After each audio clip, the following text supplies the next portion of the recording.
Everyone's got their full bellies?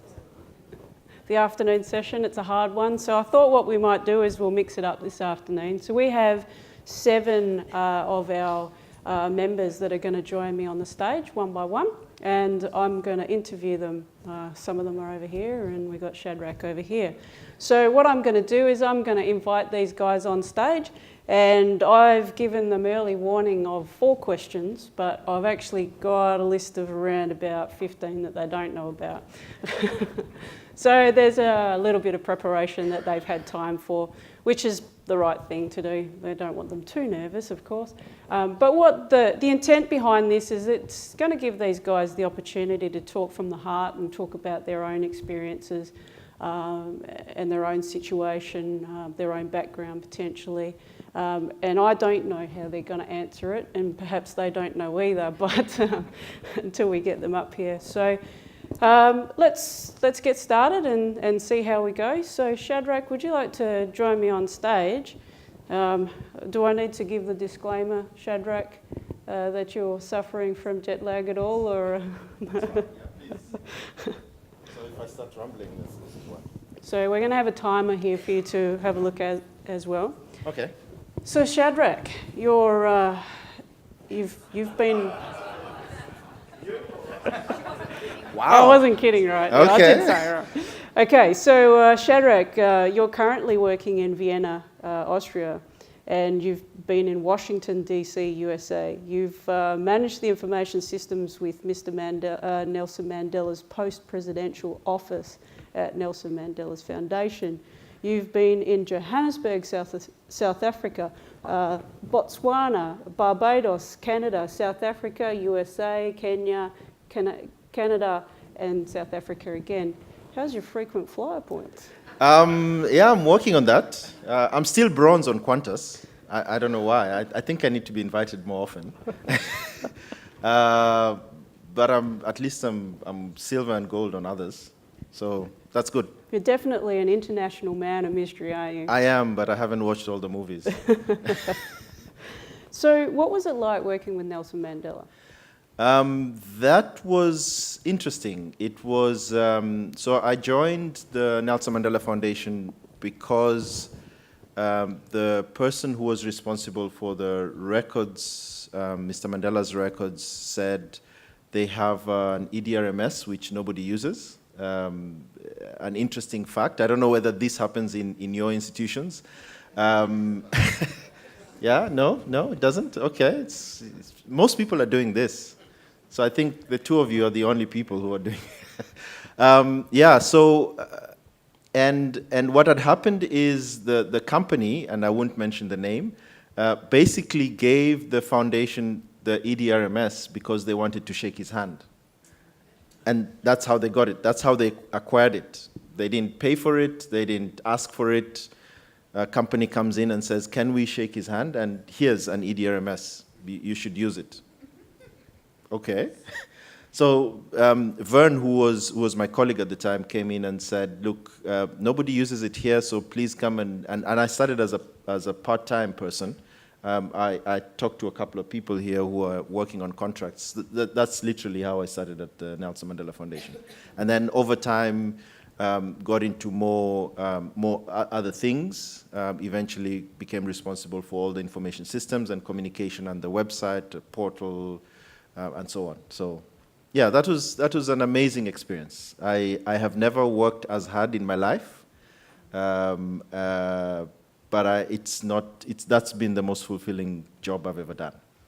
Good to know. So you've worked across a lot of countries. Yeah. What are the sort of trends that you're seeing or have seen? Okay, so I guess the trends have changed over time. I'm still a Kenyan citizen, so I have my little tag here. I left Kenya 20 years ago, and so far I'm on my 5th country. 20 years ago, people didn't talk about EDRMS much, at least not in Canada, where I was at the time.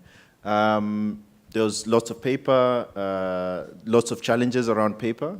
There's still some challenges around paper, but just connecting with a couple of my friends this year, we were talking about how hybrid our environment is. So there's still paper issues, but then there's lots of digital issues and lots of complexity in the digital arena.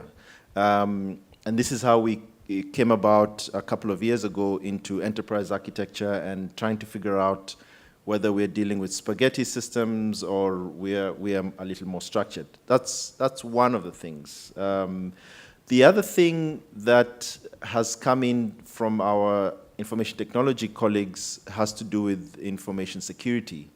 And they're looking to us to give them some help around how, because we have a lot more stringent rules and regulations around how records are managed, as opposed to non-records within our institutions. Many of my information security colleagues say, okay, so can we borrow some of the stringent regulations you have on records to other things, which we would call information assets? And so we're having those discussions around classification, use of encryption, and so on and so forth. So what do you think the next big thing is for our industry? If I told you... You would have to kill me? Well, you'd be very rich, because I actually don't know. I guess for me, the main thing is that we are in constant change. So the next big thing is some change, which we don't know about and we need to prepare for. Yeah, and it's almost unpredictable. We just have to be very attentive.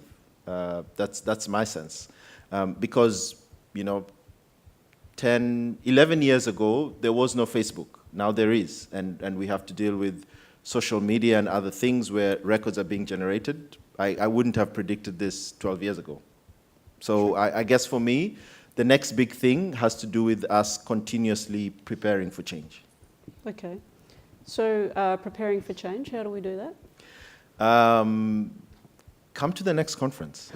Should I give a plug for the? Well, why not? Yeah. I don't. This is my third conference. So I came in 2009 and 2011, and I would say that just being here and listening to people's stories and the experiences that you have helps me widen my own experiences. I know what I experience at work. I'm listening to what you're experiencing at your jobs. Not exactly the same, definitely different environment and different regulations. But I'm keeping this. I'm taking note of this and seeing when I go back whether I can take some of the lessons that come out of this this kind of environment. So I would highly encourage this. I can tell you from my own experience, in Kenya we do not have a records or archives management association. We don't have it.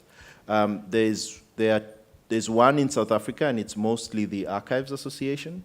There is an ICA regional branch, and that for East and Southern Africa, and they meet once every 2 years. So you have lots of opportunities here to meet on an annual basis, plus I'm told that there are branch meetings and so on. So these kinds of opportunities are very rare.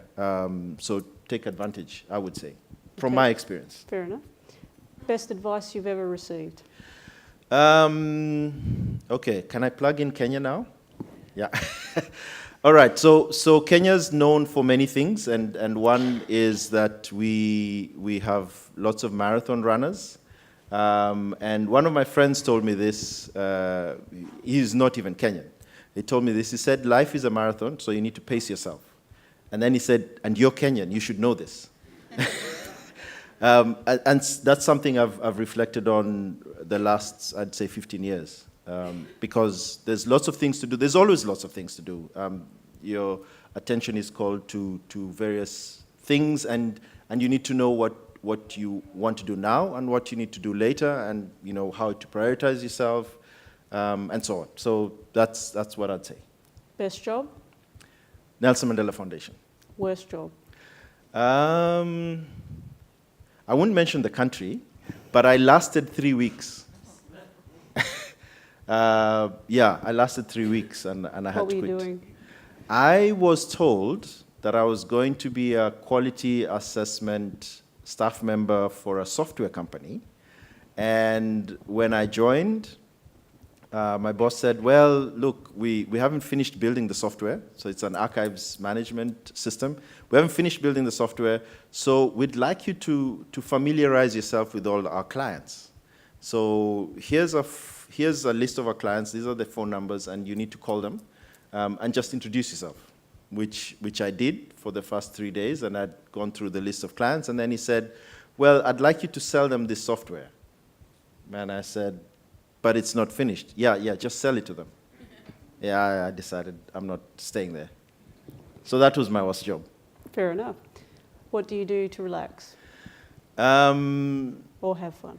Oh, have fun. Yeah, I love traveling. That's good. It's good to experience different cultures, different places. So that's one of the things I love doing, and reading as well. Anything you'd do different? I should have flown in 2 days before I came in. What's on your desk at the moment? A bit too much. A bit too much? A bit too much, I think. Yeah. So this is one of your challenges at the moment? Yeah. So I need to follow my own advice. Life is a marathon. I need to pace myself. And lastly, any advice that you can, what's the best advice that you can provide to the crowd? So I'd say travel, see other places if you can. I have great recommendations if you're interested. That's because it'll change how you see things where you are. So I'd say if you have the opportunity, please do travel. Awesome.